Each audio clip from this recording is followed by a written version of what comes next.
Days passed in a strange kind of clarity. Lily didn't chase him. She didn't answer his texts filled with half apologies and empty declarations. Each morning she woke up to a house that echoed with absence. But it wasn't sadness that filled her.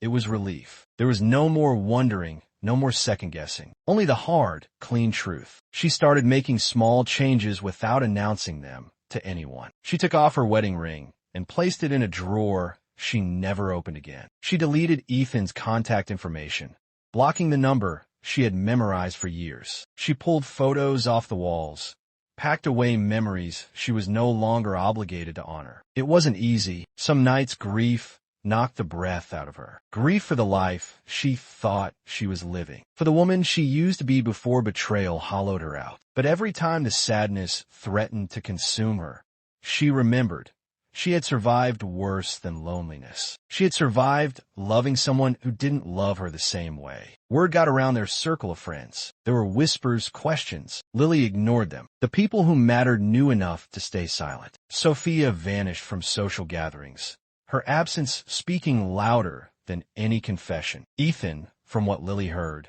was living in a rented apartment across town, trying to piece together an image of himself that hadn't been shattered by his own hands. One evening, Daniel knocked on her door. He wasn't holding flowers or sympathy cards, just 2 cups of coffee and a quiet smile. They sat on the porch again like before, talking about nothing important, the weather, the way the neighborhood kids had outgrown their bicycles. Normal things, safe things. He didn't try to fix her. He didn't offer advice. He just showed up. Slowly, Lily remembered who she was without Ethan's shadow stretching over her. She picked up old hobbies, painting, reading novels, so late into the night she lost track of time. She reconnected why. Lily didn't confront him with screaming or accusations. She waited. She let him walk through the door like any other night, tossing his keys onto the table, giving her that tired half-smile she used to ache for. She waited until he sat down, pulling off his shoes, complaining about the weather as if the ground wasn't about to crack open beneath him. Only then did she speak. "I found your messages." Nothing else. No anger, no trembling voice. Just the truth dropped between them like a bomb. Ethan froze. He looked at her like he didn't understand the words, like if he stalled long enough, they would rearrange into something harmless. "What messages?" he said too quickly, a lie in the shape of a question. She held up the screenshots on her phone, one after another. His smile vanished. His whole face dropped, sagging under the weight of consequences he thought would never arrive. "It's not what you think," he said, because that's what cowards say. "Tell me, Ethan," Lily said, voice steady. "What exactly do I think it is?" He opened his mouth, closed it, rubbed the back of his neck like a teenager caught sneaking out. It wasn't serious. It didn't mean anything. The words bounced off her like rubber bullets. Pointless, painful in a way that didn't even leave a mark anymore. "You slept with my friend," she said, flatly, letting the ugliness sit between them. "You lied to me. You made me beg you not to do this, and you still did." He stood up like movement could fix it, started pacing the living room, blaming stress, blaming her for being distant, blaming anything but himself. It was almost impressive, the way he twisted. But Lily had twisted herself in knots for him long enough. Sophia's name came up in half-hearted apologies, as if dragging her down too might lessen his own guilt. "She meant nothing, Lily. I don't even know why it happened." "You made it happen," she cut him off. "You chose it. Every time you answered her messages. Every time you." The truth found Lily on a night so ordinary it almost felt cruel. Ethan had left in a hurry,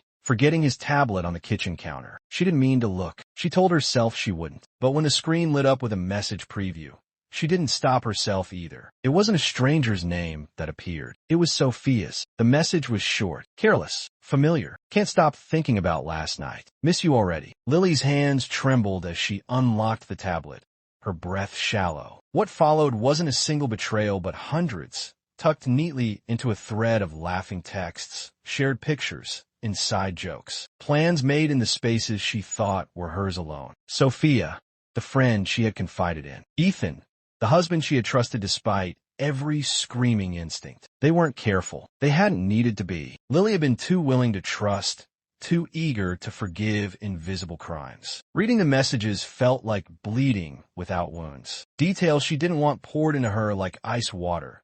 Hotel names, secret meetings, late-night drives that ended in each other's arms. It wasn't a mistake. It was a pattern. Somewhere between scrolling and gasping for air, Lily realized something worse than anger was setting in. Numbness. This wasn't the first time. It wasn't even the second. It was ongoing, calculated, and worse, it had been happening while she stood smiling in rooms with both of them. She wanted to scream, to throw the tablet across the room, but instead she sat down, staring at the evidence, letting the betrayal settle like dust over everything she thought she knew. The memory of her own voice echoed in her mind. That night, she had begged him, a plea not to be betrayed, a request he hadn't even paused before discarding. The devastation wasn't loud. It was eerily quiet, the kind of silence that feels like being buried alive. There were no dramatic tears, no breaking glass, just the slow, dawning horror that everything Ethan's promises became as thin as the air between them. It started small, late-night meetings that turned into overnight trips. His explanations were logical,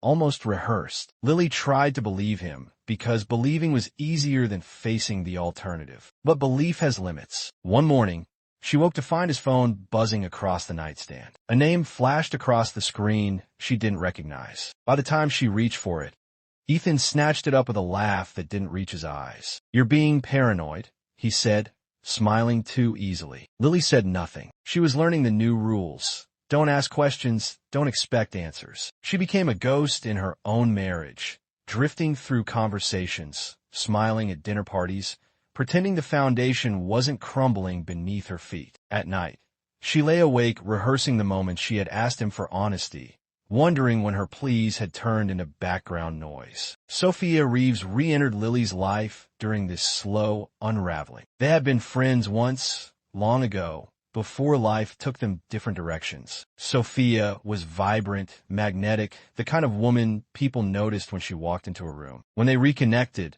Lily felt grateful for the distraction. It felt good to have someone to laugh with again, someone who listened when Ethan barely heard her anymore. Sophia asked questions Ethan never did. "How are you really? Are you happy?" Lily lied to both of them. She said she was fine, that marriage was just hard sometimes. She convinced herself she was telling the truth. Meanwhile, Ethan changed in ways too obvious to ignore. New cologne that didn't smell like the one she had gifted him. Gym clothes neatly folded when he had never cared about working out before. There were evenings he came home humming songs Lily didn't recognize, smiling at jokes he wouldn't explain. One afternoon, she found an unfamiliar gold bracelet wedged between the couch cushions. Ethan laughed it off, said. Lily Carter married Ethan believing that love, once set alight, could never burn out. 7 years later, she sat across from him at a restaurant table littered with untouched food, staring into the distance he had built between them. He was charming when he wanted to be, flashing a smile that could melt anyone else, but she knew better now. She knew when he wasn't really there. It wasn't always like this. In the beginning, he was the kind of man who made promises with his whole chest, swore forever in every kiss. Lily had believed it, more than she had believed in herself. They traveled, they laughed, they fought with passion, and always came back together, until slowly the cracks widened. Until one day, coming back together started to feel like work she was doing alone. Ethan had a new excuse every time. A meeting, a conference, a friend who needed help. His phone was an extension of his body now, glowing messages he would hide with a quick thumb swipe. Once, Lily asked to borrow it to order dinner, and he stiffened so visibly it made her stomach drop. She smiled and handed it back, pretending not to notice. Pretending was easier. Every night, Lily lay awake beside him, listening to the sound of him breathing, wondering what part of her had become invisible. She tried harder. She planned little trips for the weekends he promised he'd keep free. She wrote notes and tucked them into his luggage, only to find them later still folded, unread. She convinced herself he was just tired, just stressed, just human. There were days she almost convinced herself they were fine. Days when he would kiss her on the forehead before leaving for work, and she pretended not to notice how hollow it felt. On their anniversary, she spent hours preparing his favorite dinner, lighting candles, putting on the dress he once said he loved. He called 30 minutes before he was due home to cancel, voice flat and distracted. "I'll make it up to you," he said. That night, as she stood in